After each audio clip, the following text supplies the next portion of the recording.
Hi అండి. ఈరోజు మీకోసం లాస్ట్ ఎపిసోడ్ ఫైనల్ పార్ట్. మరి కథలోకి వెళ్తే ఉదయ్ మాటలకు బాధపడి అక్కడి నుండి వేరే రూమ్లోకి వెళ్ళిపోతుంది లాస్య. ఉదయ్ కూడా బయటకు వెళ్ళిపోతాడు. ఆ రోజు రాత్రంతా తన రూమ్లోనే ఏడుస్తూ ఎప్పటికీ నిద్రపోతుంది లాస్య. ఉదయ్ కూడా చాలా లేట్గా వస్తాడు ఇంటికి. రావడంతోనే లాస్య ఏం చేస్తుందో అని ఒకసారి తన రూమ్ సైడ్ వెళ్ళాడు. అప్పటికే నిద్రపోయింది లాస్య. డోర్ ఓపెన్లో ఉండటం వల్ల లాస్య దగ్గరగా వెళ్ళి చూశాడు. లాస్య కన్నీటి చారలు ఆ మొహం మీద ఇంకా శిష్టంగా ఉన్నాయి. ఇక వాటిని చూస్తూ ఉదయ్ మనసులో, అనవసరంగా నన్ను బాధ పెట్టి నువ్వు బాధపడుతున్నావు లాస్య. నీకు కొంతకాలం వరకు ఈ ఇంట్లో స్థానం ఉందని నేను అనుకున్నాను. కానీ నువ్వు శాశ్వతంగా నా గుండెలో స్థానం కావాలని అనుకుంటున్నావు. ఎలా కుదురుతుంది? మెల్లగా చెప్తే నువ్వు వినేలా లేవు. అందుకే అంత కఠినంగా మాట్లాడవలసి వచ్చింది. సారీ లాస్య, నిన్ను బాధ పెట్టే ఉద్దేశం నాకు లేదు. కాని నేను ఇలా ఉంటేనే నువ్వు నాకు దూరంగా ఉంటావు. తప్పదు అని అనుకుని లాస్య తలిపైన చెయ్యి వేసి మెల్లగా నిమిరి అక్కడి నుండి వెళ్ళిపోయాడు. నెక్స్ట్ డే మార్నింగ్ ఆఫీస్కి బయలుదేరాలని ఉదయ్ లాస్య రూమ్ డోర్ వైపు చూస్తూ వస్తుందా రాదా, అడగాల వద్దా అని ఆలోచిస్తూ ఉంటాడు. లాస్య రెడీ అయిపోయి డోర్ ఓపెన్ చేసింది. కానీ ఏం మాట్లాడలేదు ఉదయ్తో. టిఫిన్ రెడీ చేసి టేబుల్ పైన పెట్టి ఉంచింది. అప్పటికి ఇద్దరు మౌనంగానే టిఫిన్ చేశారు. లాస్య ఆఫీస్కి వస్తున్నట్లు బయట కార్ దగ్గర వెయిట్ చేస్తుంది. అది చూడగానే ఉదయ్ కూడా లాస్యతో ఆఫీస్కి బయలుదేరాడు. ఆఫీస్లో కూడా లాస్య సైలెంట్గా తన వర్క్ ఏదో తను చూసుకుంది. టెండర్ ఫైనల్ కాపీ ఒకసారి చెక్ చేసింది. ఎక్కడ ఏ మిస్టేక్స్ లేవని కన్ఫర్మ్ చేసుకుంది. బాగా హెడ్ఏక్గా ఉందని కాసేపు రెస్ట్ తీసుకోవాలని ఉదయ్ క్యాబిన్లోని ప్రైవేట్ రూమ్లోకి వెళ్ళింది. ఒక 1 అవర్ రెస్ట్ తీసుకోవాలని. తర్వాత ఇక వేరే ప్రాజెక్ట్కి సంబంధించిన ప్రొసీడింగ్స్ అన్ని సరిచూసుకొని తన సీట్లో వెనక్కి వాలి కళ్ళు మూసుకొని పడుకుంది కాసేపు. తన మనసు అస్సలు బాగులేదు. ఉదయ్ తన ప్రేమను అర్థం చేసుకోవటం లేదు. ప్రియ లేదని తెలిసి ఇంకా ప్రియనే తన జీవితం అని అనుకున్నాడు. అత్తమ్మకి మాట ఇచ్చాను, ఉదయ్ సంతోషంగా ఉండేలా చేస్తానని. కానీ నేను నా మాట నిలబెట్టుకోవడం ఎలా అని ఆలోచిస్తూ అసలిక అక్కడ ఉండలేక ఒకసారి సుధాగారిని చూడాలనిపించి ఉదయ్కి మెసేజ్ చేసింది లాస్య, మా ఇంటికి వెళ్తున్నా అని. ఇక అక్కడి నుంచి వెళ్ళిపోయింది. ఇక ఉదయ్ మీటింగ్లో ఉండగానే మీటింగ్ కంప్లీట్ అయ్యాక ఉదయ్ లాస్య నుండి వచ్చిన మెసేజ్ చూసుకొని పోనీలే కాస్త అక్కడైనా ఉంటే తన మనసు కొంత రిలాక్సేషన్గా ఉంటుంది అని అనుకొని నెక్స్ట్ డే వేయవలసిన టెండర్కి సంబంధించిన వాటిని జాగ్రత్తగా ఒకసారి చెక్ చేసుకొని బ్రీఫ్ కేసులో పెట్టాడు. లాస్య గురించి ఆలోచిస్తూ లాస్య అయితే ఏ విషయం ఎవరికి చెప్పదు, సో నో ప్రాబ్లం, నిదానంగా లాస్యకు నచ్చెప్పి తను నార్మల్ చేయాలి అని అనుకుంటాడు. అప్పుడే అక్కడికి వచ్చిన నిషాం, సార్ టుమారో మార్నింగ్ షార్ప్ 9కి మనం స్టార్ట్ అవ్వాలి సార్, 11 లోపు టెండర్ వేయడానికి, 12కి టెండర్స్ ఓపెన్ చేస్తారు అని అంటుంది. ఓకే నిషా, మార్నింగ్ మీరు ఆఫీస్కి రండి, ఇక్కడి నుండే స్టార్ట్ అవుదాం అంటాడు ఉదయ్. సరేనని వెళ్ళిపోతూ, sir if you don't mind మిమ్మల్ని ఒక మాట అడగవచ్చా అని అంటుంది నిషా. ఏంటి అని అంటారు ఉదయ్. ఏం లేదు సార్, మార్నింగ్ నుండి లాస్య మేడం నార్మల్గా లేరు, ఎనీ ప్రాబ్లం సార్ అని అడుగుతుంది నిషా. నథింగ్ అంటాడు ఉదయ్. ఏదో ఉంది అని మనసులో అనుకుని అక్కడి నుంచి వెళ్ళిపోయింది నిషా. సుధగారి దగ్గరికి వెళ్ళిన లాస్యను చూసి సుధగారు ఎంతో సంతోషించారు. ఉదయ్ గురించి, దేవి శ్రీనివాస్ గార్ల గురించి అడిగి కాఫీ తెస్తా అని కిచెన్లోకి వెళ్లారు. కానీ తన మనస్సుకు లాస్య హ్యాపీగా లేదు. లాస్య మనసులో ఉన్న బాధ ఏంటో తెలుసుకోవాలని, ఇప్పుడే అడగకూడదు అని అనుకొని నవ్వుతూ లాస్య కాఫీ ఇచ్చి, బాగా అలసిపోయినట్లున్నావు, కొంచెం రెస్ట్ తీసుకో లాస్య, నేను గుడికి వెళ్ళి వస్తాను అంటారు సుధాగారు. నేను వస్తాను అంటుంది లాస్య. సరే అని ఇద్దరు ఫ్రెష్ అయి గుడికి వెళ్తారు. లాస్య దేవుణ్ణి చూస్తూ, స్వామి ఉదయ్ మనసు మార్చు, తను లేకుండా నాకు జీవితం లేదు, తను మారకపోతే నేను ప్రాణాలతో ఉండను, నువ్వే మమ్మల్ని కలపాలి, నీ మీద భారం వేస్తున్నాను, ఉదయ్ మనసు మారితే మా అత్తమ్మ సంతోషంగా ఉంటుంది, మొత్తం మా కుటుంబ సంతోషం నీ దయ మీద ఆధారపడి ఉంది, మాపై నీ చెల్లని చూపు ప్రసరించు అని కన్నీరుతో కోరుకుంది. లాస్య మనసు పడే బాధ సుధగారమ్మ మనసుని దాటిపోలేదు. అందుకే గుడికి వెళ్తే కొంత ప్రశాంతంగా ఉంటుందని నేను వెళ్తున్నాననగానే లాస్య కూడా వస్తా అని అంటుంది. అని సుధగారికి అనిపించింది. అందుకే అలా అంటారు. కాసేపు గుడి ప్రాంగణంలో కూర్చొని వెళ్దాం అని అంటారు సుధగారు. సరే అని కూర్చోగానే ఇప్పుడు చెప్పు లాస్య, ఏం జరిగింది, నీ బాధేంటి అని అంటారు సుధగారు. సుధగారు అలా అనగానే ఒక్కసారిగా బోర్న ఏడుస్తుంది లాస్య. ఏం లేదమ్మా, ఎందుకో తెలియని బాధ కలిగింది నాకు, కొంచెం ఉంటే సర్దుకుంటాను అని అంటుంది లాస్య.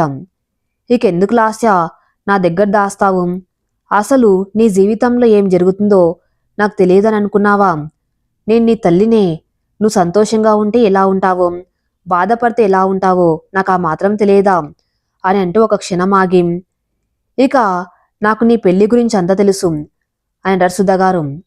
లాస్య సారీ అమ్మా అని అంటుంటే, నువ్వు ఈ పరిస్థితిలో ఇలా బాధపడుతూ ఉన్నావంటే నువ్వు నీ తప్పు తెలుసుకొని నీ కాపురం నిలబెట్టుకోవడానికి ప్రయత్నం చేస్తున్నావని నాకు అర్థమైంది.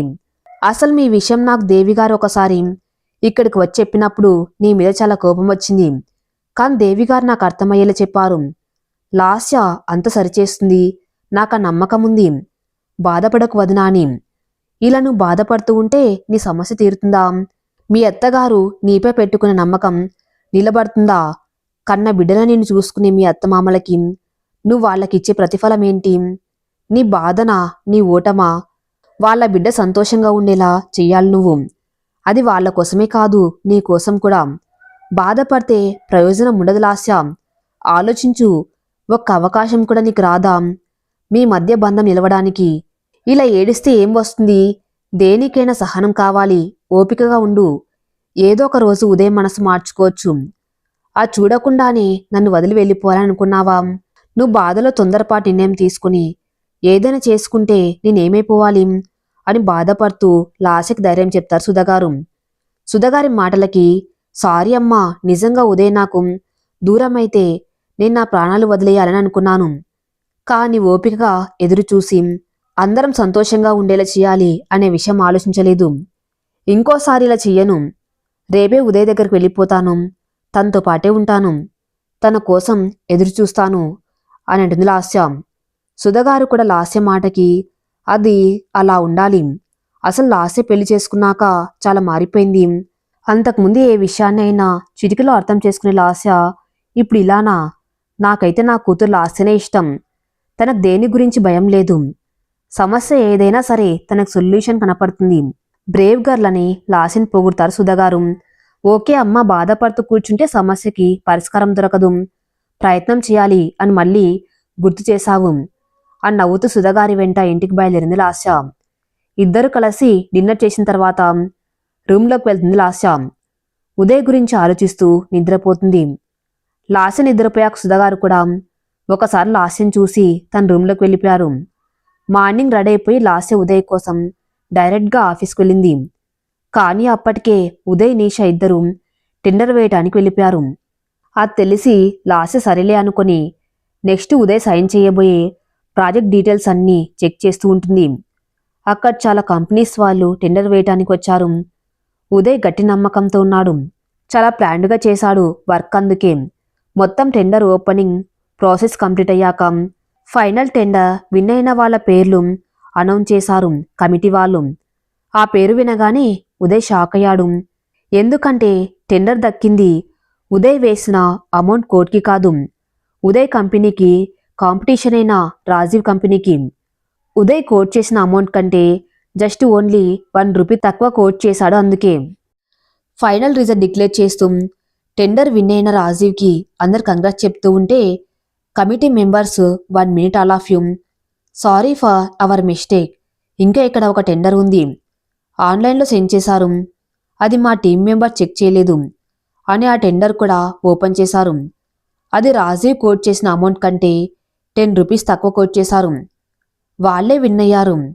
The winner is Mrs Lasya Uday, congrats Mrs Lasya Uday అని కమిటీ వాళ్ళు అనౌన్స్ చేశారు. సార్, ఇక్కడ టెండర్ వేసిన వారు ఒక రిక్వెస్ట్ సెండ్ చేశారు. ఒకవేళ తను అక్కడ రాలేని పరిస్థితుల్లో తనకి బదులుగా తన హస్బెండ్కి కాంట్రాక్ట్ డిక్లరేషన్ పేపర్స్ ఇవ్వాల్సిందిగా కోరారు.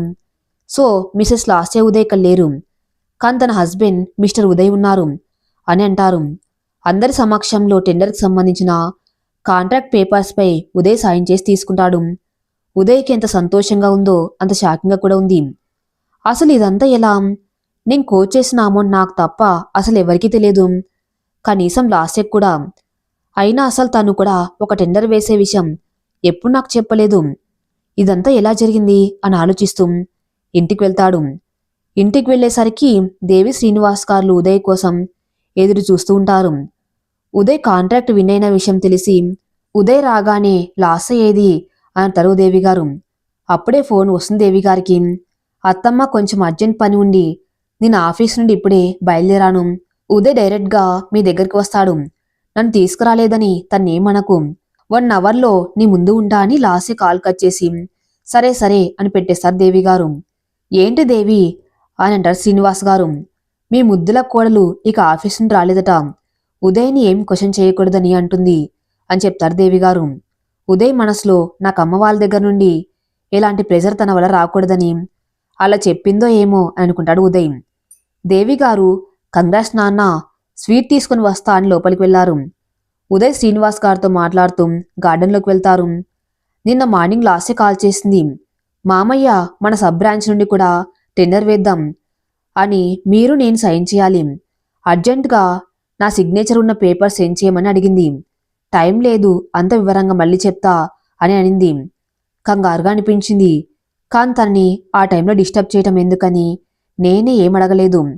పైగా తనతో నువ్వు ఉంటావు కనుక అసలు నాకేం టెన్షన్ అనిపించలేదు. తర్వాత నిన్న రాత్రి కాల్ చేసింది. రేపు ఉదయ్ టెండర్ వేయడానికి వెళ్తాడు. ఎందుకైనా మంచిది అని ఆన్లైన్ ఆప్షన్ ద్వారా నేను ఒక టెండర్ వేశాను అని చెప్పింది. నిజంగా లాస్య ఎంతో ముందు చూపుతో బ్రిలియంట్ వర్క్ చేసింది. తన మాటల్ని బట్టి నీకు కూడా తెలిసినట్లు లేదు అనిపించింది. అంతే ఉదయ్ ఒక్కోసారి మన స్ట్రాటజీ మా నీడకు కూడా తెలియకూడదు. అదే అప్లై చేసింది లాస్య. ఏం చేసినా నీకు ఆ కాంట్రాక్ట్ దక్కాలని చేసింది. I'm very proud about her. You are very lucky. Lasya నీకు లైఫ్ పార్ట్నర్ అవ్వటం నీ అదృష్టం అని అంటారు శ్రీనివాస్ గారు. నిజంగా ఇప్పటికీ నాకు అర్థం కానిది అదే డాడ్. నేను కోట్ చేసిన అమౌంట్ నాకు తప్ప ఎవరికి తెలియదు. కానీ రాజీవ్ జస్ట్ 1 రూపీ తక్కువ కోట్ చేశాడు. లాస్య ఇంకా షాకింగ్గా రాజీవ్ కంటే ఇంకా తక్కువగా కోట్ చేసింది అని అంటాడు ఉదయ్. ఎనీహౌ ఈ రోజు నాకు చాలా హ్యాపీగా ఉంది డాడ్ అని అంటారు ఉదయ్. పార్టీ అరేంజ్ చేద్దాం మన స్టాఫ్ అందరికీ అని అంటారు శ్రీనివాస్ గారు. టుమారో ఈవినింగ్ మన ఫ్రెండ్స్ అండ్ స్టాఫ్కి గ్రాండ్ పార్టీ ఇవ్వాలి అని ఆ ఏర్పాట్లు చూడమని ఉదయ్కి చెప్తారు శ్రీనివాస్ గారు. అంతలోనే అక్కడికి వస్తుంది లాస్య. అసలు చాలా నార్మల్గా ఏమీ జరగనట్టు ఉంటుంది. శ్రీనివాస్ గారిని పలకరించి ఉదయ్కి కంగ్రాట్స్ చెప్పి ఉదయ్ నుండి ఏం రిప్లై రెస్పాన్స్ ఆశించకుండా అత్తమ్మ అంటూ లోపలికి వెళ్ళిపోయింది. చా కనీసం నా వైపు కూడా చూడలేదు లాస్య అని అనుకుంటాడు ఉదయ్. దేవి గారు రా రా ఇంకా రాలేదు, టైం అవుతుందని అనుకున్నాను, అంతలోనే వచ్చావు. ఇదిగో ఈ స్వీట్ తిను అని లాస్యకి అప్పుడే చేసిన బాదం హల్వా కప్పిచ్చి వాళ్ళకిద్దాం పదా అని ఇద్దరు కలిసి గార్డెన్లోకి వెళ్లారు. అందరూ హ్యాపీగా రేపు చేయవలసిన పార్టీ అరేంజ్మెంట్స్ గురించి మాట్లాడుకుంటూ ఉంటారు. దేవి గారు ఇప్పటికే లేట్ అయింది, ఇక్కడే ఉండండి ఈరోజు అని అంటారు లాస్య ఉదయ్లతో. ఇక్కడే ఉంటే ఒకే రూమ్లో ఉండాలి కదా, ఉదయ్కి ఎందుకు ఇబ్బంది అని అనుకొని లేదత్తమ్మా లేట్ అయినా పర్లేదు, డిన్నర్ అయ్యాక వెళ్తాం, మార్నింగ్ పార్టీ అరేంజ్మెంట్స్ అన్నీ చూసుకోవాలి అని అంటుంది లాస్య. అవును దేవి, ఈరోజు వాళ్ళు చాలా హ్యాపీగా ఉంటారు, మనం ఉంటే వాళ్ళకి ప్రైవసీ ఎక్కడ ఉంటుంది, వెళ్ళని అంటారు చిన్నగా దేవి గారితో శ్రీనివాస్ గారు. అక్కడ వాళ్ళు నిజంగా హ్యాపీగా ఉంటే అంతకన్నా నాకు కావాల్సింది ఏది లేదు అని మనసులో అనుకుని సరే మీ ఇష్టం లాస్య అని అంటారు దేవి గారు. డిన్నర్ కంప్లీట్ అయ్యాక లాస్య ఉదయ్ అక్కడి నుండి బయలుదేరారు. కార్ ఎక్కిన దగ్గర నుండి ఉదయ్ లాస్యతో మాట్లాడాలని ట్రై చేస్తున్నాడు. కానీ లాస్య అవకాశం ఇవ్వకుండా వాళ్ళమ్మకు ఫోన్ చేసి మాట్లాడింది. వెంటనే దివ్యకి ఫోన్ చేసింది, మాట్లాడుతూ ఉంది. అయినా ఈ టైంలో ఫోన్ చేసావేంటక్క, మ్యాటర్ బావ మీద అలిగావా అని సరదాగా అంటుంటే లాస్య టాపిక్ డైవర్ట్ చేస్తూ పెళ్లి చేసుకోవాలని అనుకున్నావా, ముందే చూసుకో, నిన్ను ప్రేమించేవాడిని చేసుకో అని ఇండైరెక్ట్గా ఉదయ్ని ఉద్దేశించి మాట్లాడుతూ ఉంది. ఉదయ్ వింటూ నా మీద అలిగినట్లు ఉంది. అవును, కారు ఎక్కగానే నిద్రపోయే లాస్య ఈరోజు అందరితో మాట్లాడుతూ నిద్రపోకుండా ఉండడానికి ట్రై చేస్తుంది అనుకుంటాడు ఉదయ్. ఇంతలో ఇంటికి చేరుకోగానే లాస్య ఏం మాట్లాడకుండా డైరెక్ట్గా తన రూమ్లోకి వెళ్ళిపోయింది. ఉదయ్కి అసలు ఛాన్స్ ఇవ్వలేదు లాస్య మాట్లాడడానికి. రూమ్లోకి వెళ్తూ లాస్య రూమ్ వైపు చూశాడు ఉదయ్. ఏవో పేపర్స్ రెడీ చేసుకుంటుంది. ఒక పక్క ఎవరితోనో మాట్లాడుతుంది. టైం లేదు, టుమారో మార్నింగ్ నేను నీ దగ్గరికి వస్తాను, అప్పటికి రెడీ ఉండాలి అనే మాటలు విన్నాడు. కానీ లాస్య రూమ్లోకి వెళ్ళలేదు. తన రూమ్లోకి వెళ్ళిపోయాడు. నెక్స్ట్ డే మార్నింగ్ ఉదయ్ నిద్రలేసేసరికి లాస్య బ్రేక్ఫాస్ట్ ప్రిపేర్ చేసి టేబుల్పై పెట్టి బయటికి వెళ్ళింది. ఉదయ్ హాల్లోకి వచ్చి చూడగానే లాస్య ఇంట్లో లేదని అర్థమైంది. ఫ్రెష్ అయ్యి వచ్చి బ్రేక్ఫాస్ట్ చేసి కాల్ చేస్తూ ఉన్నాడు. ఈవినింగ్ పార్టీకి గెస్టులందరిని ఇన్వైట్ చేస్తూ ఒక పక్క అరేంజ్మెంట్స్ కోసం ఈవెంట్ మేనేజర్తో మరో పక్క ఆల్మోస్ట్ తను చేయవలసిన వర్క్ కంప్లీట్ అవుతుంది అనే టైంకి వచ్చింది లాస్య. అది కూడా ఫోన్లో మాట్లాడుకుంటూ ఈరోజు 18th కదా, 20th తర్వాత ఏ రోజైనా నాకు ఓకే, మ్యాక్సిమం ట్రై చేయండి, అంతా ఓన్లీ 1 వీక్లో అయిపోవాలి అని అంటూ తన రూమ్లోకి వెళ్ళిపోయి డోర్ వేసుకుంది. కానీ ఉదయ్ని అసలు పట్టించుకోలేదు. ఎప్పుడు తన చుట్టూ తిరిగే లాస్య అది ఉదయ్ ఇది ఉదయ్ అని ఏదో ఒకటి తనని అంటూ తనతోనే ఉండే లాస్య ఒక్కసారిగా ఉదయ్ని కానీ ఉదయ్ ప్రెజెన్స్ని కానీ అసలు పట్టించుకోవడం లేదు. ఉదయ్కి ఎందుకో తెలియని బాధ కలుగుతుంది లాస్య తనని అవాయిడ్ చేస్తుంటే. అలా అనుకుంటూనే కాల్ వస్తే మాట్లాడుతూ తన రూమ్లోకి వెళ్ళిపోయాడు. ఈవినింగ్ పార్టీ స్టార్ట్ అయింది. ఎంతోమంది ఉదయ్ శ్రీనివాస్ గార్ల వెల్ విషర్స్, పార్టీ స్టాఫ్ అందరూ అటెండ్ అయ్యారు. అందరూ ఎంతో హ్యాపీగా కంగ్రాట్స్ చెప్పారు ఉదయ్ లాస్యకి. పార్టీ గ్రాండ్గా జరుగుతుంది. ఆల్మోస్ట్ అందరినీ ఉదయ్ లాస్య పక్కపక్కన నిలబడి మరి రిసీవ్ చేసుకున్నారు. పార్టీ అయిపోవచ్చింది. అప్పుడు లాస్య దేవిగారి దగ్గరికి వెళ్ళి కొంతసేపు మాట్లాడి, నాకు బాగా హెడ్ఏక్గా ఉందత్తమ్మా, మీరేమనుకోకపోతే నేను వెళ్ళి నిద్రపోతాను అని అంది. వెళ్ళాస్య, కానీ ఇప్పుడే టాబ్లెట్ వేసుకొని పడుకో, అలానే ఉండకని నిన్ను ఇంటి దగ్గర డ్రాప్ చేయమని ఉదయ్కి చెప్తాను అని దేవిగారు అంటుంటే, వద్దులే అత్తమ్మా, చూడు ఎంత హ్యాపీగా ఉన్నాడు, ఫ్రెండ్స్ అంతా కలిశారు, వాళ్లతో టైం స్పెండ్ చేయని, నో ప్రాబ్లం అని అంటుంది లాస్య. మరి నీతో పాటు నేను వస్తాను, ఒక్కదానివి ఎందుకు అని అంటారు దేవిగారు. అమ్మని తీసుకువెళ్తా తోడు, ఇలాగూ లేట్ అయింది, రేపు వెళ్తుంది, మీరు వస్తే మామయ్య గారు కూడా వస్తారు, ఇక పార్టీ అయిపోలేదు కదా, ఇలా అందరం వెళ్ళిపోతే బాగుండదత్తమ్మా అని లాస్య సుధాగారిని తీసుకుని ఇంటికి వెళ్ళిపోయింది. ఇంటికి వెళ్లేసరికి ఆల్మోస్ట్ నైట్ 12 అవుతుంది. సుధాగారితో మాట్లాడుతూ లాస్య కొంచెం సేపటికే నిద్రపోతుంది. ఎర్లీ మార్నింగ్ 2 గంటలప్పుడు లాస్య కాల్ వస్తుంది దేవిగారి నుండి. దేవిగారు కంగారు పడుతూ అర్జెంటుగా పార్టీ జరిగిన ప్లేస్కి రమ్మని చెప్తారు. ఏం జరిగింది అత్తమ్మా అంటుంది లాస్య. ఉదయ్ని అరెస్ట్ చేయడానికి వచ్చారు అని ఏడుస్తూ అంతకు మించి ఏం చెప్పలేకపోతుంది దేవిగారు. లాస్యకి ఏం అసలు జరుగుతుందో అర్థం కావటం లేదు. కొంతసేపు అలా ఫ్రీజ్ అయ్యింది తన మైండ్. వెంటనే కేవలం 5 నిమిషాల్లో ఇంటి నుండి బయలుదేరింది. లాస్యకి ఏం జరుగుతుందో అర్థం కావటం లేదు. కొంతసేపు అలా ఫ్రీజ్ అయింది తన మైండ్. వెంటనే కేవలం 5 నిమిషాల్లో ఇంటి నుండి బయలుదేరింది. అసలు ఏం జరిగింది? నా అనుమానం నిజమైతే ఈరోజు కాదు ఇప్పుడు తేల్చేయాలని అనుకుంటూ పార్టీ జరిగిన ప్లేస్కి వెళ్ళేసరికి దేవిగారు, లాస్య చూడు ఎంత పని జరిగిందో అని అంటూ ఉంటారు. ఒక్క నిమిషం, అసలు ఏం జరిగింది అంత వివరంగా నాకు చెప్పత్తమ్మా అని అంటుంది లాస్య. నువ్వు వెళ్ళగానే పార్టీ కూడా అయిపోతుందని మేమిద్దరం కూడా ఇంటికి వెళ్ళాం. ఫైనల్గా వచ్చిన వాళ్ళందరూ వెళ్ళాక ఉదయ్ కూడా వెళ్తా అని మాతో అన్నాడు. ఇందాక కొంచెం సేపటి క్రితం మాకు కాల్ చేశారు ఇక్కడికి వచ్చిన ఈ పోలీస్ వాళ్ళు, నీషా కంప్లైంట్ చేసింది అని. ఉదయ్ నీషాపై అంటూ లాస్యకు చెప్పలేకపోయారు దేవిగారు. రేపటం చేశాడని చెప్పిందా నీషా అని అడుగుతుంది లాస్య. హా అని వస్తున్న ఏడుపును కంట్రోల్ చేసుకుంటూ చెప్పారు దేవిగారు. ఎక్కడుంది నీషా అత్తమ్మా అని అంటే, ఆ పక్క రూమ్లో ఏవో టెస్టులను తీసుకువెళ్ళా డాక్టర్స్, ఉదయ్ని అరెస్ట్ చేస్తుంటే ఈయన లాయర్ వచ్చే వరకు అని రిక్వెస్ట్ చేశారు ఏసీపీ గారిని. మన గురించి తెలిసి ఆయన ఒక ఛాన్స్ ఇచ్చారు అని చెప్తారు దేవిగారు. ఉదయ్ దగ్గరికి వెళ్ళింది Lasya.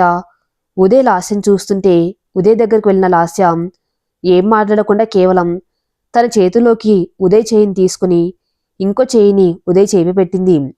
You don't worry Uday, నువ్వేంటని నాకు తెలుసు, మీ పేరెంట్స్కి తెలుసు, నీకేం కాదు, అసలు ఆ రాక్షసి ఎక్కడా అని అక్కడి నుండి వెళ్ళింది. పక్క రూమ్లో ఉన్న నీషా దగ్గర వెళ్ళి నీషాతో మాట్లాడాలి అని అంటుంటే, మీరు ఏదైనా సరే తనతో మాట్లాడడం కుదరదు, మీరు తన్ని బెదిరిస్తే అసలు తన షాక్లో ఉంది అని అంటారు అక్కడ ఉన్న లేడీ కానిస్టేబుల్స్. వెంటనే లాస్య, ప్లీజ్ ఒక్కసారి నన్ను నీషని కలవనివ్వండి. కావాలంటే మీరు కూడా నేను తనతో మాట్లాడేటప్పుడు నాతో పాటే ఉండండి. నేను ఒక ఆడదాన్నే కదా, నాకు తన పరిస్థితి ఎలా ఉంటుందో నేను అర్థం చేసుకోగలను. ప్లీజ్ అండి అని రిక్వెస్ట్ చేసింది. వాళ్ళు కూడా ఓకే అయితే మేం కూడా నీతో వస్తాం అని లాస్యని నీషా దగ్గరికి తీసుకువెళ్లారు. లాస్యని చూసిన నీషా ఫస్ట్ కొంచెం భయపడినా తర్వాత తనని తను కంట్రోల్ చేసుకుని, మేడం చూడండి సార్ నాపై అని అంటూ చెప్పకుండా ఏడుస్తుంది. ఓకే ఓకే కూల్ నీషా, నీతో కొంచెం మాట్లాడాలి. అసలేం జరిగింది అని అంటుంది లాస్య. పార్టీ అయిపోయేసరికి బాగా లేట్ అయింది. నేను వెళ్తుంటే ఉదయ్ సార్, నీషా ఈ టైంలో ఒక్కదాన్ని వెళ్ళటం సేఫ్ కాదు, నేను డ్రాప్ చేస్తా అని అన్నారు. నేను వద్దంటే పర్లేదు నీషా అని కీస్ ఎక్కడా అని అనుకుంటూ, ఇందాక డ్రెస్ చేంజ్ చేసుకునే టైంలో రూమ్లో ఉన్న డ్రెస్లో ఉన్నాయి. ఇఫ్ యూ డోంట్ మైండ్ కొంచెం కీస్ తీసుకునిరా నీషా అని అన్నారు. నేను రూమ్లోకి వెళ్ళి కీస్ తీసుకుని వెనక్కి తిరిగేసరికి డోర్ లాక్ చేశారు సార్. నాకు కొంచెం భయం వేసి, ఏం చేస్తున్నారు మీరు సార్ అని అంటుంటే, ఏం లేదు నీషా, మనం కొంచెం ప్రైవేట్గా మాట్లాడుకుందామని నా షోల్డర్పై చెయ్యి వేశారు. నాకు టెన్షన్ అనిపించింది. సార్ నేను వెళ్ళాలి, ప్లీజ్ మీతో మళ్ళీ ఎప్పుడైనా మాట్లాడతాం, నన్ను వదిలేయండి అని అడిగాను. నీషా నీషా, నీకెందుకు అర్థం కావటం లేదు? నువ్వంటే నాకు చాలా ఇష్టం. ఈరోజు ఇంకేం ఆలోచించకు, నువ్వు నేను మన ఇద్దరమే మంచిగా ఆలోచించు. నీకు నా పిఏగా ఎప్పుడైనా ఎక్కడికైనా వచ్చే రైట్ ఉంది. అసలు నీకెందుకు అర్థం కావటం లేదు? నా ఇష్టం నీపై అని అన్నారు. సార్ మీకు పెళ్ళయింది, లాస్య మేడంకి మీరు అన్యాయం చేస్తున్నారు, మీరు ఇలాంటి వారని మేడంకి చెప్తా అన్నాను. కానీ సార్ మాత్రం ఇప్పుడు ఆ లాస్య గురించి ఎందుకు? దానికి మొగుడిని ఎలా సుఖపెట్టాలి అని తెలియదు. ఎప్పుడు ఆఫీస్ ఫైల్స్ ఇదే పని తనకు తెలిసింది. అయినా ఇప్పుడు తన గురించి చెప్పి నా మూడు పాడు చేయకు. నువ్వు ఎస్ అంటే నీకు కావాల్సింది నీకేదైనా ఇస్తా, అది నా ప్లేస్ అయినా, ఆఖరికి లాస్య ప్లేస్ అయినా సరే. నో అని అంటే మాత్రం నిన్ను వదిలేదే లేదు. నాకు నువ్విప్పుడే ఈ క్షణమే కావాలి అని నాపై ఎక్కడ పడితే అక్కడ తన చేతులతో రచ్ చేస్తూ ఉంటే నేను తప్పించుకోవాలని ట్రై చేశాను. అంతే కోపంలో నా డ్రెస్ చించేశాడు. నువ్విక ఎక్కడికి పోతావు? నాతో పాటు ఇక్కడే ఈ రూమ్లోనే నైట్ ఉండు, పొద్దున్నే నిన్ను డ్రాప్ చేస్తా. నీకు ఓకే అయితే డైలీ మన ఆఫీస్లో మనకి ఒక రూమ్ ఉంది, నిన్ను నా కంపెనీకి సీఈఓని చేస్తాను అని అన్నారు సార్. నాకు నా డ్రెస్ చిరిగినా పర్లేదు, కానీ నా బతుకు చెడిపోతుందని అక్కడి నుండి బయటకు రాబోయే టైంలో తను నన్ను పట్టుకోవాలని ట్రై చేశాడు. కానీ ఇలా గాయాలతో బయటపడ్డాను. నేను బయటకు వచ్చేసరికి కరెక్ట్గా నా అదృష్టం కొద్దీ ఈ పోలీస్ వాళ్ళు వచ్చారు. అందుకే కనీసం నేను ఇలా ఉన్నాను, లేకపోతే ఈ పార్టీకి నా లైఫ్ ఏమయ్యేదో కూడా నేను ఊహించలేను అని ఏడుస్తూ లాస్యకు చెప్పింది నీషా. నీషని చూస్తూ, హో అలాగా, ఎంత పని జరిగింది నీషా, నువ్వు నా చెల్లాంటి దానివి, నీకు అన్యాయం జరిగితే నేను ఎలా చూస్తూ ఉంటాను, నేను నీ వైపే ఉంటాను అని ఓదార్స్తూ నీషాని దగ్గరకు తీసుకుంది. అది చూసి అక్కడ ఉన్న లేడీ కానిస్టేబుల్స్ కొంచెం రిలాక్స్ అయ్యారు, వీళ్ళకి దూరంగా జరిగారు. అది గమనించిన లాస్య నీషా చెవిలో చెప్పింది, రాజీవ్కి పెళ్లి ఫిక్స్ అయింది, అమ్మాయి పేరు Lavanya, the great builder Shashank గారి ఏకైక పుత్రిక. కావాలంటే ఒకసారి చూడు అని తన మొబైల్లో రాజీవ్ లావణ్యల ఎంగేజ్మెంట్ ఫోటోలు చూపించింది. అది చూసిన నీషా వెంటనే, నో అలా జరగడానికి వీల్లేదు, ఇది అబద్ధం అని అంటుంది. కాదు నిజం, నిన్న మన పార్టీ టైంకి సరిగ్గా ఎంగేజ్మెంట్ జరిగింది. నీషాకు బ్రెయిన్ ఫ్రీజ్ అయింది కాసేపు. ఈడియట్, చీటర్, నన్ను పెళ్లి చేసుకుంటా అని చెప్పి ఇప్పుడు ఎవరిని చేసుకుంటూ ఉంటే నేను చూస్తూ ఉండాలా? వాణ్ణి నమ్మి నేను ఉదయ్ సార్ని కూడా ద్రోహం చేశాను, అసలు వాణ్ణి వదలకూడదు అని ఆవేశంగా అంది నీషా. నాకు తెలుసు ఈ అమ్మాయి డ్రామా ప్లే చేస్తుందని అని అంటారు. అప్పుడే అక్కడికి వచ్చిన ఏసీపీ శక్తి గారు. నీషాకి అప్పుడు కనర్థం కాలేదు తను ఏం మాట్లాడింది అని. ఏం లేదు, నేనేమనలేదు, ఇదిగో ఈ లాస్య మేడం నాతో ఇదంతా చెప్పించారు అంటుంది నీషా. ఇక అప్పటి వరకు ఎంతో సహనంగా ఉన్న లాస్య కంట్రోల్ తప్పి నీషా చెంప పగలగొట్టింది. సారీ సార్, మెల్లగా చెప్తూ ఉంటే నీషాకు అర్థం కావటం లేదు, అందుకే ఏదో కోపంలో ఇలా అని లాస్య ఏసీపీ శక్తికి ఎక్స్ప్లెయిన్ చేసింది. ఇట్స్ ఓకే లాస్య, ఇప్పుడు తను మాట్లాడిందంతా ఆల్రెడీ రికార్డ్ అయింది, మీకు నేను ఇచ్చిన రికార్డింగ్లో అంతా రికార్డ్ అయి ఉంది. దాన్ని నేను కోర్టులో ప్రొడ్యూస్ చేస్తే ఇక ఈ నీషాకి బెయిల్ కూడా దొరకదు. ఒక వీఐపీపై తప్పుడు కేసు పెట్టినందుకు అంటాడు. సారీ సార్, ఇందులో నా తప్పేమీ లేదు. అంతా ఆ రాజీవ్ చెప్పినట్లు చేశాను. అలా చేస్తే తను నన్ను పెళ్లి చేసుకుంటానన్నాడు. ఆ నీషా ఏసీపీ శక్తి గారితో చెప్తుంది. అసలేం జరిగిందో ముందు వివరంగా చెప్పు అని అంటారు ఏసీపీ. రాజీవ్ నాకు కాలేజీ నుండే తెలుసు, కాకపోతే ఈ మధ్య చూడలేదు. కొన్నేళ్ల క్రితం తను యుఎస్ నుండి వచ్చానని, పాత ఫ్రెండ్స్ అందరికీ గెట్ టుగెదర్ పార్టీ అని నాకు ఇన్విటేషన్ పంపించాడు. అప్పుడే పార్టీలో చెప్పాడు నేనంటే కాలేజ్ టైంలోనే ఇష్టమని. కానీ చెప్పలేకపోయాను. తర్వాత యుఎస్ వెళ్ళినా తన గురించి ఆలోచించేవాడని. ఇన్నాళ్ళకి నిన్నులా కలిసి ఇలా చెప్తానని కూడా అనుకోలేదు నేను అసలు. ఐ లవ్ యూ నీషా అంత నాకు చెప్తూ ఉంటే తన్ని కాదు అనలేకపోయాను. కాదు అని అనడానికి నా దగ్గర రీజన్ లేవు. నేను తన ప్రేమను యాక్సెప్ట్ చేశాను. కొన్ని రోజులు బాగా ఉన్నాం. అప్పుడే నీ ఉదయ్ కంపెనీలో వర్క్ చేస్తున్నాను అని చెప్పాను. కానీ ఇప్పుడు అర్థమవుతుంది నేను ఉదయ్ సార్ దగ్గర వర్క్ చేస్తున్నా అని తెలిసే నన్ను ట్రాప్ చేశాడని. దానికి రాజీవ్, ఓ మా కంపెనీకి మీ కంపెనీకి మధ్య దూరం ఉంది, అయినా నో ప్రాబ్లం, అది ఆఫీస్, ఇది మన పర్సనల్ లైఫ్ అని అన్నారు రాజీవ్.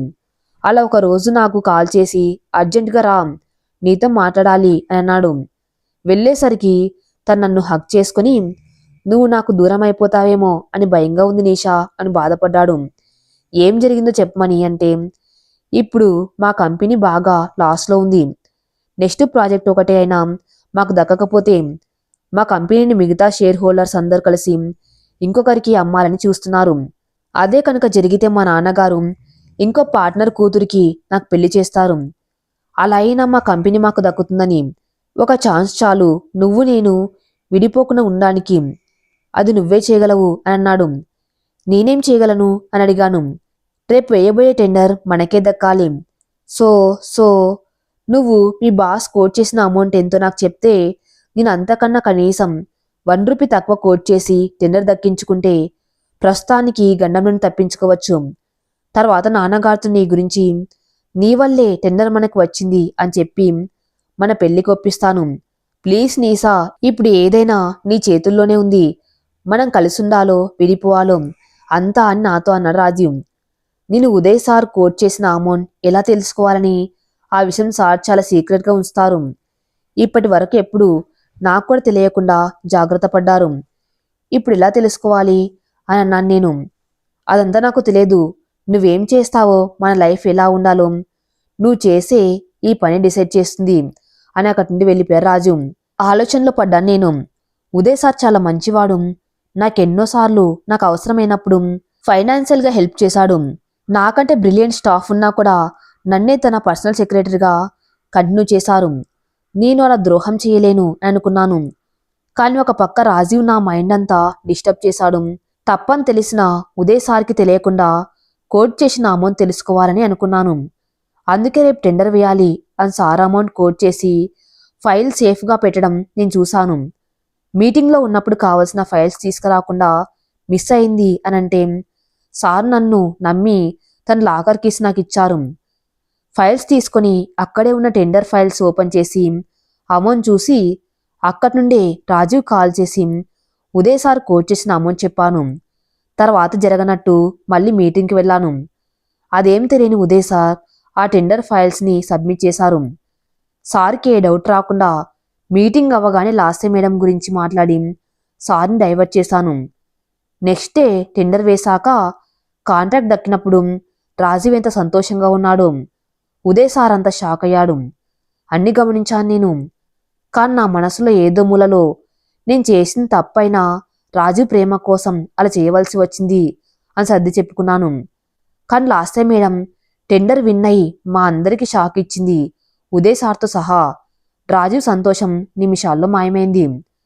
టెండర్ విన్ అయిన సంతోషంలో ఉన్న ఉదయ్ సార్కి కంగ్రాట్స్ చెప్పి నా వర్క్ ఉంది అని బయటికి వచ్చాను. రాజీవ్ నన్ను బయట పిక్ చేసుకున్నాడు. ఎలా జరిగింది అని చాలా గొడవ చేశాడు. కొంచెం వైల్డ్గా బిహేవ్ చేశాడు. అలా ఉండగానే కొంచెం సేపటి తర్వాత ఉదయ్ సార్ నాకు మెసేజ్ చేశారు. టుమారో ఈవినింగ్ పార్టీ ఉంది, మన స్టాఫ్ అందరికీ మెయిల్ చేయమని. అది తెలిసిన రాజీవ్ కోపం తారాస్థాయికి చేరింది. టెండర్ పోయింది, కనీసం వాడి పరువు అయినా తీయాలి. అది నువ్వే చేయాలి. లేకపోతే నన్ను మర్చిపో అందన ప్లాన్ ప్రకారం ఉదయ్ నీపై రేప్ అటెంప్ట్ చేశాడని నువ్వు చెప్పాలి. ఏ ఒక్క ఛాన్స్ పార్టీలో నువ్వు మిస్ చేయకూడదు. ఏం చేస్తావు, ఎలా చేస్తావు అన్నది నాకు అనవసరం. నేను చెప్పింది మాత్రం జరగాలి అని మాత్రం నాకు చెప్పి వెళ్ళిపోయాడు. వెళ్తూ వెళ్తూ రేపు నువ్వు చేసే పని బట్టే మనం మళ్ళీ కలుస్తాం. ఈసారి నువ్వు ఫెయిల్ అయితే ఇదే నన్ను ఆఖరిసారి చూడ్డం అని చెప్పి వెళ్ళాడు. రాజీ మీద ప్రేమతో ముందు వెనక చూడకుండా ఇంత పెద్ద నింద సార్పై వేశాను, కానీ ఉదయ్ సార్ ఎప్పుడు ఎలాంటి పరిస్థితుల్లోనూ నాతో తప్పుగా బిహేవ్ చేయలేదు. అందరు వెళ్ళిపోయాక నేను అదే మంచి టైం అని రాజీవ్కి మెసేజ్ చేశాను, పోలీస్ వాళ్ళని పంపమని. పార్ట్ అయిపోయిన తర్వాత లేట్ అయింది సార్, కొంచెం నన్ను డ్రాప్ చేయండి, నేను నా స్కూటీ తెచ్చుకోలేదు అని అడిగాను ఉదయ్ సార్ని. ఉదయ్ సార్ సరేనని కీస్ కోసం చూశాడు, అవి కనపడలేదు. అప్పుడే గుర్తొచ్చింది అక్కడ ఉన్న రూమ్లో ఇందాక కోట్ తీసేసినప్పుడు కోట్లో ఉండిపోయాయని. 1 మినిట్ నిషా, కీస్ లేవు తీసుకొస్తా అని రూమ్లోకి వెళ్లారు. వెంటనే నేను సార్ వెనక్కి వెళ్ళి డోర్ లాక్ చేసి సార్ని హగ్ చేసుకున్నాం. సార్ మీరంటే నాకు చాలా ఇష్టం. ఎలాగూ మీకు మీ వైఫ్కి మధ్య ఏ బాండింగ్ లేదు అని నాకు తెలుసు. నన్ను యాక్సెప్ట్ చెయ్యి, నేను హ్యాపీ, నిన్ను హ్యాపీగా చేస్తాను అని అన్నాను. నా మాటలకు బాగా కోపం వచ్చి చెంప చెల్లుమనిపించారు ఉదయ్ సార్. అంతే నా డ్రెస్ ఎక్కడ పడితే అక్కడ చించుకొని ఉదయ్ సార్ హ్యాండ్స్ పట్టుకొని నా బాడీపై ఎక్కడంటే అక్కడ సార్ గోర్లతో నా స్కిన్పై గాయాలు చేసుకున్నాం. ఉదయ్ సార్కి ఏం జరుగుతుందో అర్థమయ్యేలోపు గట్టిగా కేకలు వేస్తూ help help Uday leave me అని అరుస్తూ డోర్ ఓపెన్ చేసి బయటికి వెళ్ళాను. కరెక్ట్గా ఆ టైంలో పోలీస్ వాళ్ళు వచ్చారు. అక్కడెవరో హెల్ప్ కావాలని కాల్ చేశారు. మీరేనా అని అన్నారు వాళ్ళు నాతో. ఏడుస్తూ ఉన్న నన్ను చూసి వాళ్ళు ఏం జరిగిందని అడిగితే అంతా నాకు ఫేవర్గా రాజీవ్ చెప్పమన్నట్లు చెప్పాను. నేను ఏం చేసినా రాజీవ్ కోసమే చేశాను, రాజీవ్ చేయమన్నట్లు చేశాను. నేను శిక్ష అనుభవించడానికి సిద్ధంగా ఉన్నాను, కానీ నాతో పాటు ఆ రాజీవ్ కూడా శిక్ష పడాలి. ఒక ఆడపిల్లను అడ్డం పెట్టుకుని నాతో చేయకూడని పనులు చేయించి నన్ను ప్రేమ పేరుతో మోసం చేసి తన అవసరం కోసం ఇంకో అమ్మాయిని పెళ్లి చేసుకోవడానికి సిద్ధమయ్యాడు. నేను ఈ మాటలు ఎవరు ముందు చెప్పమన్నా చెప్తాను ఆ నీసా ఏపీ శక్తి గారి ముందు తన వాంగ్మూలం ఇచ్చింది. అంతా విన్న దేవి శ్రీనివాస్ గారు ఉదయ్ కొంత షాకి గురయ్యారు. దేవి శ్రీనివాస్ గారు ఏసీపీ శక్తి గారికి థ్యాంక్స్ చెప్పారు. మా మాట కోసం ఉదయ్ని అరెస్ట్ చేసి తీసుకెళ్లకుండా ఇక్కడే అంతా క్లియర్ చేశారు. Thanks a lot. నిజం బయట ఎవరికి తెలియకపోయినా ఒకసారి అరెస్ట్ చేశారని అంటే ఉదయ్ రెప్యుటేషన్ ఎంతగా డ్యామేజ్ అయ్యేది. ప్రతి ఒక్కరికి మనం నిజమేంటి చెప్పలేం కదా అని అంటారు. ఒక్క ఛాన్స్ ఇవ్వండి సా, ప్లీజ్, నేను ప్రూవ్ చేస్తాను అని అడిగింది మీ కోడలు. నాకు ఆడపిల్లలు ఉన్నారమ్మా, ఇలా నింద పడితే ఆ కుటుంబ పరిస్థితి ఎలా ఉంటుందో నాకు తెలుసు. పైగా ఉదయ్ ఎలాంటివాడో నాకు తెలుసు. లాస్టే నాకు బిడ్డలు అనిపించింది. అంత షాక్లోనూ తన మైండ్ షార్ప్గా పనిచేసింది. మామూలుగా అయితే నీషన్ చూడగానే కోపంతో ఇష్టం వచ్చినట్టు బిహేవ్ చేసి కేస్ కాంప్లికేట్ చేసుకుంటారు. కానీ లాస్య నీసకు సపోర్ట్ చేసి తనతో నిజం చెప్పించింది. ఇందులో మా హెల్ప్ అంటూ ఏమీ లేదు, కేవలం మీకు కొంత టైం ఇచ్చామంతే అంటారు శక్తి గారు. టేక్ హర్ ఇంటూ కస్టడీ అని తన టీంకి ఆర్డర్ పాస్ చేశాడు ఏపీ శక్తి గారు. కానీ లాస్య, సార్ ఇంకో స్మాల్ రిక్వెస్ట్, నీసని వదిలేయండి సార్, తనపై మేము కేసు పెట్టాం అని అంటుంది. అక్కడ ఉన్న అందరూ ఏం మాట్లాడుతున్నావు అని అన్నారు. ఎంతైనా తను మా ఎంప్లాయ్, ఎన్నో సంవత్సరాలుగా మా దగ్గర వర్క్ చేస్తూ ఉంది. ఈ తప్పు తప్ప ఎప్పుడు ఏం చేయలేదు, అతను కావాలని చేయలేదు. తన ప్రేమించిన వాడి కోసం చేసింది, కాని వాడి మోసం తను తెలుసుకోలేకపోయింది. ఆడవాళ్ళంతే సార్, ప్రేమిస్తే తను ప్రేమించే వాళ్ళ కోసం ఏమైనా చేయగలరు, కానీ అవతలి వాళ్ళు మా ప్రేమను సరిగ్గా గుర్తించలేరు. ఎవరి కారణాలు వాళ్ళవి అని అంటుంది లాస్య. దేవి గారు కూడా లాస్య మాటలకి సపోర్ట్ చేయడంతో అందరూ అక్కడి నుండి వెళ్ళిపోతారు. నీసా అయితే లాస్య దగ్గరకు వచ్చి క్షమించమని అడిగింది. లాస్య మాత్రం నీసా చెంప పగలగొట్టింది. ఉదయ్ మీద ఎన్ని మాటలు చెప్పావు, ఎలా ఆ విధంగా చెప్పావు నువ్వు? అసలు ఎప్పుడైనా తన మన ఆఫీస్లో ఉన్న ఏ లేడీ ఎంప్లాయీ సైడ్ అయినా సరిగ్గా చూశాడా? మీ అందరికీ ఎంత రెస్పెక్ట్ ఇచ్చి మాట్లాడేవారు అని మీకు తెలియదా? అయినా నువ్వు ఉదయ్పై కేసు పెడితే నేను చూస్తూ ఉంటానని అనుకున్నావా? ఫస్ట్ నిన్ను చంపేసేదాన్ని, తర్వాత ఏదైనా మాట్లాడేది. నీ గురించి నాకు ముందే తెలుసు. ఒకరోజు నీతో పాటు రాజీవ్ని చూశాను బయట, కానీ చాలా లైట్ తీసుకున్నాం. ఆఫీస్ వేరు, పర్సనల్ లైఫ్ వేరు అని.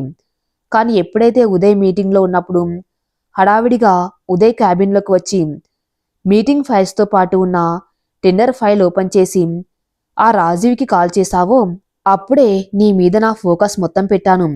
నువ్వు ఉదయ్ క్యాబిన్కి వచ్చినప్పుడు నేను ఉదయ్ పర్సనల్ రూమ్లో రెస్ట్ తీసుకుని బయట వద్దామని డోర్ ఓపెన్ చేశాను.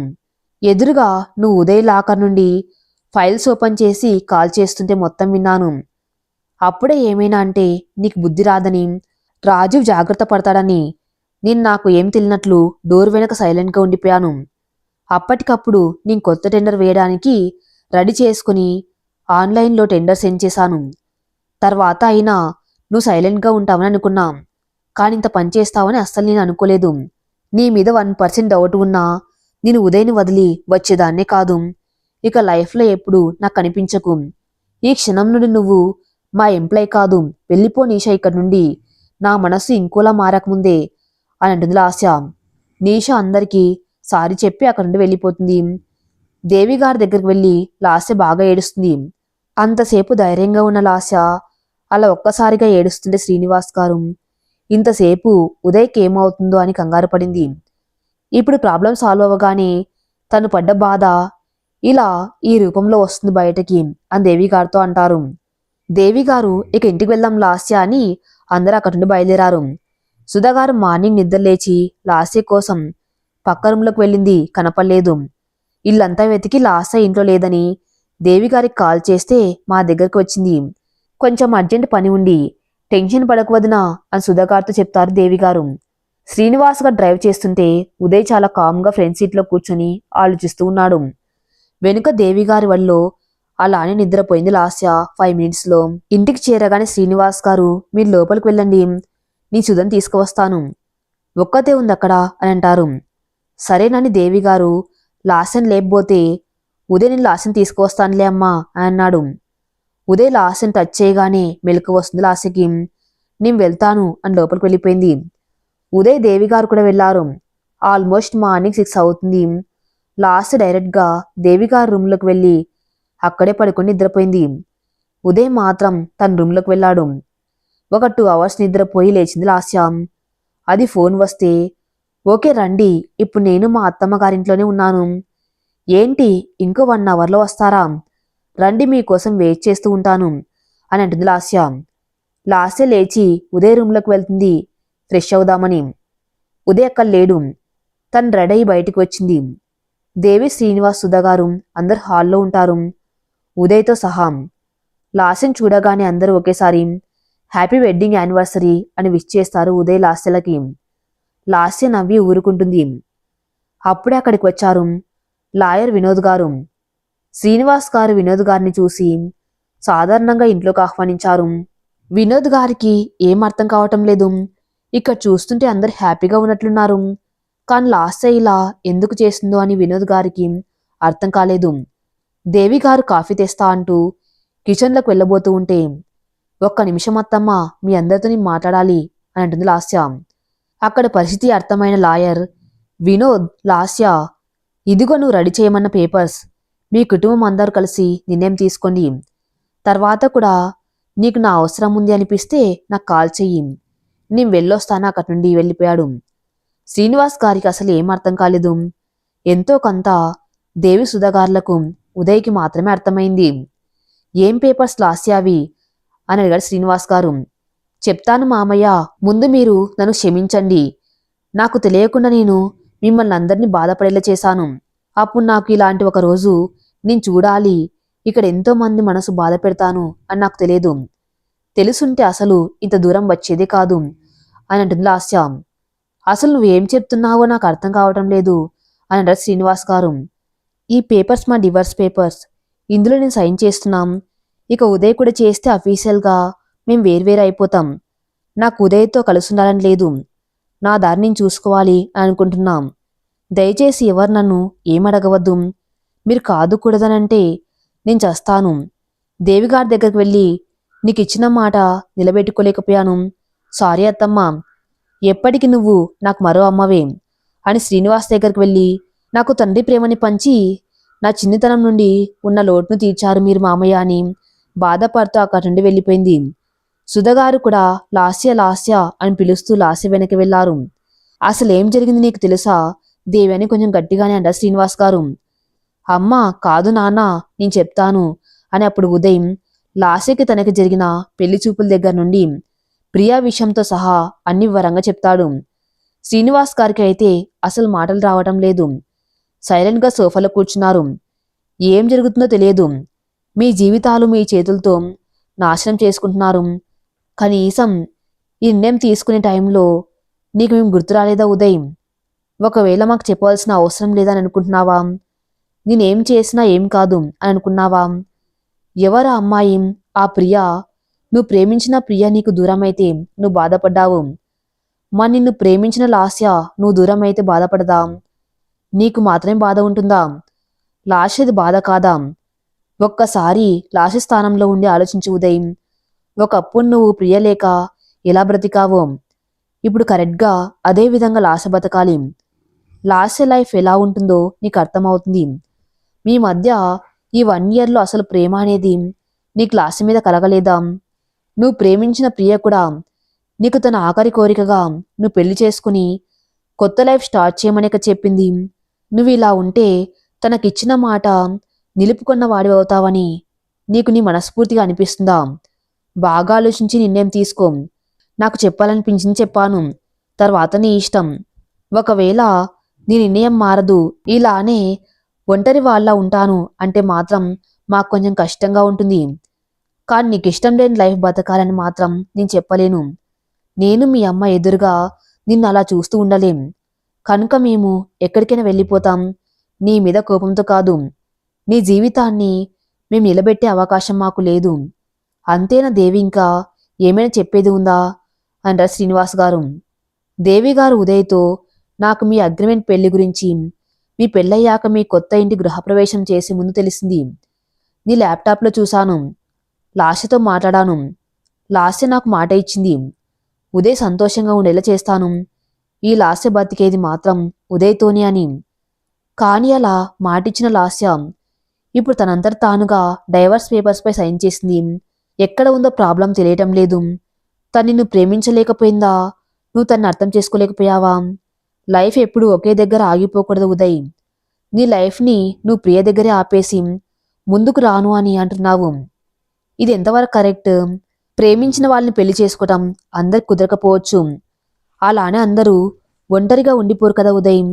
నువ్వు ప్రేమించిన వాళ్ళతో కంటే నిన్ను ప్రేమించిన వాళ్ళతో నీ లైఫ్ బాగుంటుంది. లాస్ట్ నిన్ను మనస్ఫూర్తిగా ఇష్టపడింది. ఆ విషయం నాకు చెప్పింది. తను చేసిన తప్పుని క్షమించమని అడిగింది. మరి నువ్వు చేసేది కరెక్టా కాదా అని నీకు నువ్వు ఆలోచించుకొని నిర్ణయం తీసుకో. లాస్ట్ నీ జీవితంలో ఉంటే మాకంతకంటే కావాల్సింది ఏదీ లేదు. కానీ నీకు ఇష్టం లేకుండా మాత్రం వద్దు అని పదండి గుడికి వెళ్దాం కాస్త మనశ్శాంతి కోసం అని శ్రీనివాస్ గారితో కలిసి వెళ్ళిపోయారు దేవిగారు. ఉదయ్ ఆలోచిస్తూ ఉండిపోయాడు. లాస్యకి కాల్ చేశాడు. No response. సుధగారికి కాల్ చేశాడు. సుధగారి మొబైల్ అక్కడే ఉదయ్ పక్కనే ఉంది.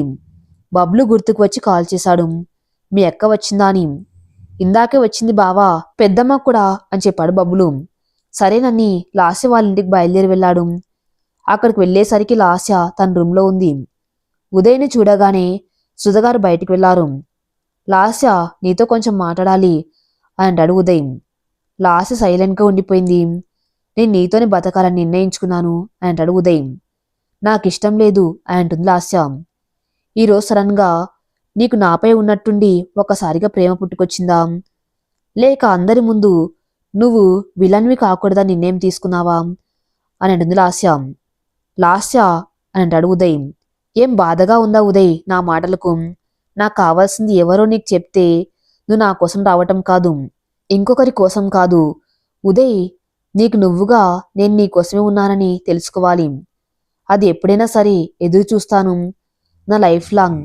అంతేకాని నువ్వు నీకు ఇష్టం లేకుండా అత్తమ్మ చెప్పిందనో మా అమ్మ చెప్పిందనో ఇలా నీ డెసిషన్ మార్చుకుని ఇచ్చే లైఫ్ నాకు వద్దు. అలా ఉండే లైఫ్కి మనం ఈ 1 ఇయర్గా కలుసున్న లైఫ్కి మధ్య డిఫరెన్స్ అంటూ ఏమీ లేదు. నాకు నీ హృదయంలో స్థానం కావాలి. అది ఎలాగూ నాకు లేదు అని తెలుసు అని అంటుంది Lasya. I love you Lasya. ఇది నీకు ఇప్పటికి చెప్పకపోతే ఇక నీకు తర్వాత చెప్పిన ప్రయోజనం ఉండదు.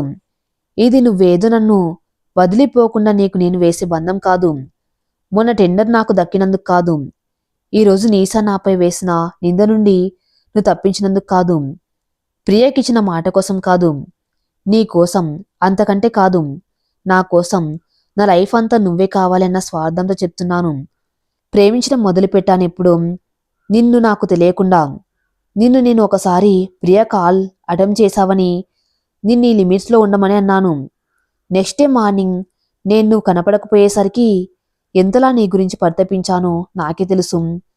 అప్పుడు నువ్వు లేని ఆ 2 రోజులు గడవడం చాలా కష్టమనిపించింది. నువ్వు వెళ్ళిపోయాక రోజు నైట్ నీ ప్లేస్లో పడుకునేవాణ్ణి. నువ్వు నన్ను టీచ్ చేస్తున్నట్లు అనిపించేది. నా ఫోన్కి ఏ మెసేజ్ వచ్చినా కాల్ వచ్చినా అది నీదేనేమో అని ఎన్నిసార్లు చూసుకున్నానో నాకే తెలియదు. ఎప్పుడైతే నేను ఇంటికి వస్తాను, నన్ను పిక్ చేసుకోదే అని నీ దగ్గర నుండి మెసేజ్ వచ్చిందో అప్పుడు నా మనసుకి ఎంత ఆనందంగా అనిపించిందో. అప్పుడు కూడా నేను తెలుసుకోలేకపోయాను నేను నిన్ను ప్రేమిస్తున్నాను అని. నువ్వు నా ముందు ఉన్నన్ని రోజులు నీతో ఉంటే నాకు తెలియలేదు.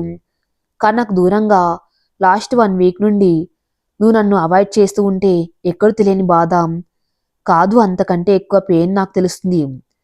నీకు నేను ఎంత ఇంపార్టెంట్ అని నీకు ప్రూవ్ చేసుకోవడానికి నీకు అవకాశం వచ్చింది. కానీ నాకు నువ్వే నా జీవితం అని తెలుసుకోవటానికి కొంచెం లేట్ అయింది. బహుశా దానికి ఒక కారణం నా మనసు పడే సంఘర్షణ కావచ్చు. ప్రియ జ్ఞాపకాల్ని నా మనసు నుండి దూరం చేసుకోలేక, నిన్ను నా మనసుకి దగ్గరగా రానివ్వలేక నేను ఎంత నరకం చూశానో నాకే తెలుసు. నువ్వు నన్ను ప్రేమిస్తున్నా అని చెప్పినప్పుడు నాకెలా ఉందో తెలుసా లాస్య? ఒక్క క్షణం ఎంతో సంతోషపడ్డాను. అంతలోనే ప్రియ గుర్తుకు రాగానే నేను దూరం పెట్టాను. కానీ అప్పుడు నేను తెలుసుకోలేకపోయాను నేను కూడా నిన్ను ప్రేమిస్తున్నానని. ఇప్పుడు ఈరోజు నీకు నాపై ఉన్న నమ్మకం నాకు నీపై ఉన్న నా ప్రేమని తెలిసేలా చేసింది. ఇంటి నుండి వచ్చేటప్పుడు అమ్మకు చెప్పావు, నాన్నకు చెప్పావు. నాకు చెప్పాలని అనిపించలేదా నీకు లాస్య? వెళ్లే ముందు ఒక్కసారి నా వైపు చూసుంటే నీకు నా మనసు తెలిసేది అని అన్నాడు ఉదయ్ లాస్యతో. ఇప్పటికీ నీకు నాలో నీపై ఉన్న ప్రేమ కనపడడం లేదా లాస్య అని లాస్యని హక్ చేసుకుంటాడు ఉదయ్. మొదటిసారి ఉదయ్ మనస్ఫూర్తిగా తనతో మాట్లాడాడు అని అర్థమవుతుంది లాస్యకి. చాలు ఉదయ్, ఇదే నేను నీ నుండి కోరుకున్నది. నీ మనసులో నాకింత స్థానం. Thank you very much Uday అని అంటుంది లాస్య. థ్యాంక్ యూ చెప్పవలసింది నువ్వు కాదు లాస్య, నేను. నువ్వు నా లైఫ్లోకి రావడం నా అదృష్టం. ఇప్పుడు చెప్తున్న లాస్య, ఇకపై నువ్వే నా జీవితం లాస్య అని అంటాడు ఉదయ్. దేవి గారికి మాట ఇచ్చింది లాస్య గృహప్రవేశం రోజు. లాస్య నువ్వే నా జీవితం అని ఉదయ్ అనేలా చేస్తా అత్తమ్మ. ఉదయ్ని సంతోషంగా ఉండేలా చేస్తానని మాట ఇచ్చింది లాస్య. ఈ రోజు ఆ మాట నిలబెట్టుకుంది. ఇద్దరు ఒకరినొకరు చూసుకుంటే ఎంతసేపు ఉన్నారు వాళ్ళకి తెలియటం లేదు. ఉదయ్ మొబైల్ రింగ్ అయితే అప్పుడు వచ్చారు ఈ లోకంలోకి. సరే బయటికి వెళ్దాం పదా అని రూమ్ నుండి వచ్చారు. అందరు అక్కడే ఉన్నారు. సుధగా దేవి గారికి కాల్ చేశారు ఉదయ్ వచ్చాడని. అందుకే వచ్చారు. ఉదయ్ లాస్యలను చూస్తుంటే వాళ్ళకు అర్థమైంది ఇక ముందు ముందు వాళ్ళ జీవితం ఎలా ఉండబోతుందో అని. దేవి శ్రీనివాస్ గార్ల దగ్గరికి ఉదయ్ లాస్య ఆశీర్వదించమని వెళ్లారు. అలానే సుధగారి దగ్గర తీసుకున్నారు. మేము తెలియక చేసిన తప్పును క్షమించండి. ఆ రోజు మేము తీసుకున్న నిర్ణయానికి ఇంతమందిని బాధ పెడతామని మేమిద్దరం అసలు ఊహించలేదు. అప్పుడు తెలియక చేసిన తప్పుని ఇప్పుడు మేము కలిసి మీకు సంతోషాన్ని ఇచ్చి మా తప్పుని ఇలా కరెక్ట్ చేసుకున్నాం అని అంటారు ఉదయ్ లాస్య. అత్తమ్మ నీకు ఇచ్చిన మాట నిలబెట్టుకున్నాం, హ్యాపీనా అంటుంది లాస్య. చాలా అని వాళ్ళని దగ్గర తీసుకున్నారు దేవి గారు. ఉదయ్ లాస్యల కొత్త జీవితం ఈ రోజు నుండి మొదలైంది. అదేనండి కరెక్ట్గా పెళ్ళైన ఫస్ట్ యానివర్సరీ నుండి. ఈ కథ ఇంతటితో సమాప్తం. మరిన్ని మంచి స్టోరీస్ కోసం నా ఛానల్ని ఫాలో అవుతూ ఉండండి. Thank you for listening.